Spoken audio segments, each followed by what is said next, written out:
ہر نماز کے بعد کون سی دعا مانگنی ہوتی ہے، کیسے دعا مانگنی ہوتی ہے اور کون سی رکعتوں کے بعد دعا مانگنی چاہیے، مکمل وضاحت سن لیں۔ پہلے یہ سن لیں کہ کون سی رکعتوں کے بعد دعا مانگنی چاہیے۔ یہ بات سمجھیں کہ ایسی نمازیں کہ جن میں فرضوں کے بعد سنتیں نہیں ہیں، جیسے مثال کے طور پر فجر کی نماز میں، عصر کی نماز میں جب ہم فرض ادا کر لیتے ہیں تو ان کے علاوہ مزید کوئی رکعتیں یا سنتیں نہیں ہیں، تو فوراً فرضوں کے بعد ہی آپ دعا مانگ سکتے ہیں۔ طریقہ میں بتاتا ہوں اور کون سی دعا مانگنی وہ بھی بتاتا ہوں۔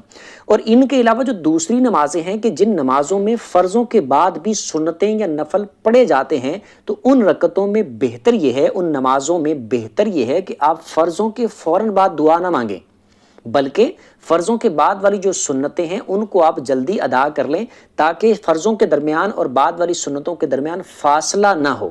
ٹھیک ہے، مکمل نماز ادا کر لیں، اس کے بعد پھر آپ بیٹھ کے تسبیح وغیرہ جو بھی آپ نے پڑھنی ہے وہ پڑھ لیں، اور پھر اللہ کی بارگاہ میں آپ دعا کر لیں۔ اب دعا کرنی کون سی ہے اور کیسے کرنی ہے؟ دعا میں یہ بات لازم نہیں ہے کہ یہی ایک خاص دعا ہے، یہ پڑھنا ضروری ہے، اس کے علاوہ نہیں پڑھ سکتے، ایسا نہیں ہے۔ جو بھی دعا آپ کو یاد ہے، اگر عربی میں آپ کو دعائیں یاد ہیں تو وہ آپ پڑھ لیں جو قرآن اور حدیث میں موجود ہیں، وہ اگر آپ کو یاد ہیں تو وہ دعا آپ مانگ لیں، وہ دعائیں پڑھ لیں۔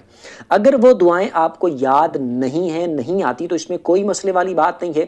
آپ اپنی زبان میں، اپنے الفاظ میں، اردو، پنجابی، انگلش، فارسی وغیرہ، سرائکی وغیرہ، جو بھی آپ کی زبان ہے، اس زبان میں اپنے الفاظ میں جو بھی آپ اللہ کی بارگاہ میں دعا کرنا چاہیں، آپ وہ دعا کر سکتے ہیں، وہ دعا مانگ سکتے ہیں۔ کچھ سیکھنے کو ملا ہو کمنٹ میں بتا دیجیے گا، اور ثواب کی نیت سے دوسروں کے ساتھ شیئر بھی کر دیجیے گا۔